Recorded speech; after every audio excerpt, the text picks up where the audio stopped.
எங்க அப்பா பேர் கருப்பையா, எங்க அம்மா பேர் தமிழரசி, எங்க தம்பி பேர் பிரசன்னா. இப்போ நான் வந்து பிஏ தமிழ் முடிச்சிருக்கேன்.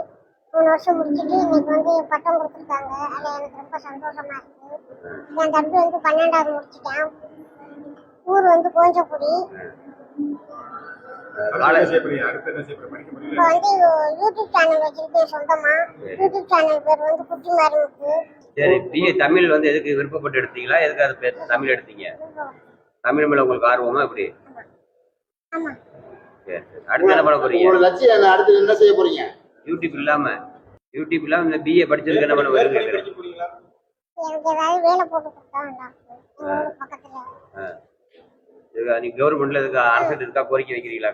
படிச்சதுக்கு ஏதாவது வேலை வேணும். இதுக்கு முன்னாடி கோரிக்கை வச்சிருக்கீங்களா? கலெக்டர் ஆபீஸ் எல்லாம் போனோம், பாப்போம் பாப்போம்னு சொன்னாங்க. சரி, மந்திரி எல்லாம் பார்த்தோம், எல்லாருமே பாப்போம் பாப்போம்னு சொல்றாங்க. சரி, அந்த வழியே நான் போன் வாங்கி நான் சொந்தமா யூடியூப் சேனல் வச்சு பண்ணிட்டேன். அது ரைட். சரி ரைட். உங்க அப்பா என்ன வேலை பாக்குறாரு? அப்பா வந்து பெட்டிக்கடை வச்சிருக்காங்க. வச்சிருக்காரு. உங்க இதுல எத்தனை பேர் படிச்சிருக்கீங்க? நீங்க தான் முத பட்டதாரியா எப்படி? நான் தான் ஃபர்ஸ்ட். இது முத பட்டதாரி நீங்க. இது படிச்சுட்டு மறுபடியும் யூடியூப் தான் பார்க்க போறீங்களா? வேற வேலைக்கு போக போறீங்களா? வேலை கிடைச்சா வேலைக்கு போகணும். வேலை கிடைச்சா சந்தோஷம்.